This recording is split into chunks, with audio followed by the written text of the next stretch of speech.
प्रभु को संदेशा मिला, प्रभु ने आज्ञा दी, पूरा बेड़ा समाज चलाया गया। भैया समुद्र के किनारे पूरी सेना आ गई। जैसे ही रावण को पता चला कि प्रभु श्री राम की सेना समुद्र के उस पार आ गई है, तो सभा बुलाई गई। विचार किया जा रहा है क्या करना चाहिए।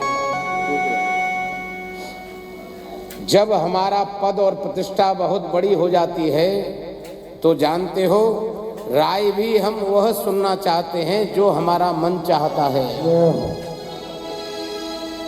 रावण सभी ग्रंथों का ज्ञाता है भैया, और इतना नहीं,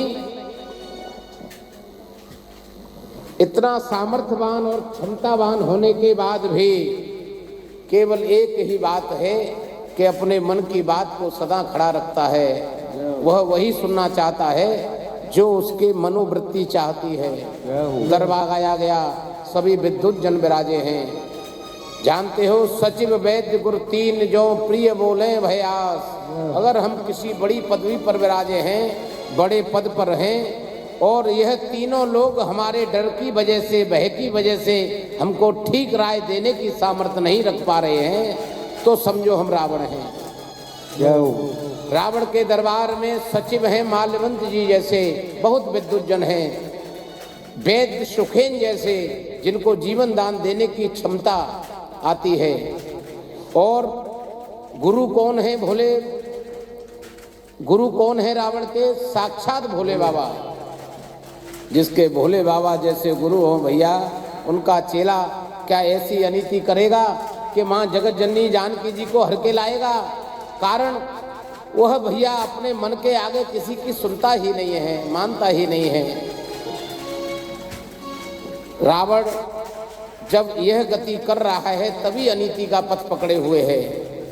जब हमारे परिवार में कोई भी श्रेष्ठ जन हमको श्रेष्ठ राय देने से कतरा रहे हैं, डर रहे हैं, तो समझो हमारे मन की वृत्ति भी रावण जैसी हो गई है।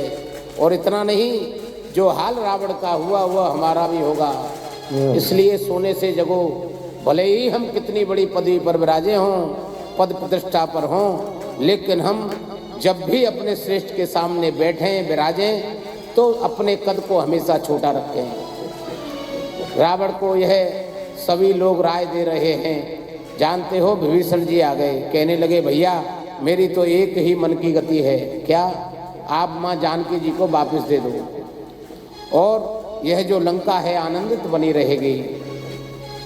कुछ देर तो रावण ने सुना, लेकिन जानते हो थोड़ी देर के बाद ही रावण नाराज हो गया और कहने लगा, तू एक बात बता, मेरे ही नगर में रहता है और मेरा ही खाता है, और इतना नहीं, मेरे ही नगर में रहता है, मेरा ही खाता है, लेकिन दुश्मन की बजाता है। गुस्से से लाल हो गया और लात मार के विभीषण जी को निकाल दिया। विभीषण जी को जैसे ही लात लगी, भोले बाबा यह कथा माँ पार्वती जी को सुनाते हुए कहते हैं, देवी साधु पुरुष को, सज्जन पुरुष को आप कितनी ही परेशानी दे लेना, लेकिन जानते हो उनका एक ही हेतु रहता है। क्या? कि मेरे द्वारा आपको ठीक ही राय दी जाए।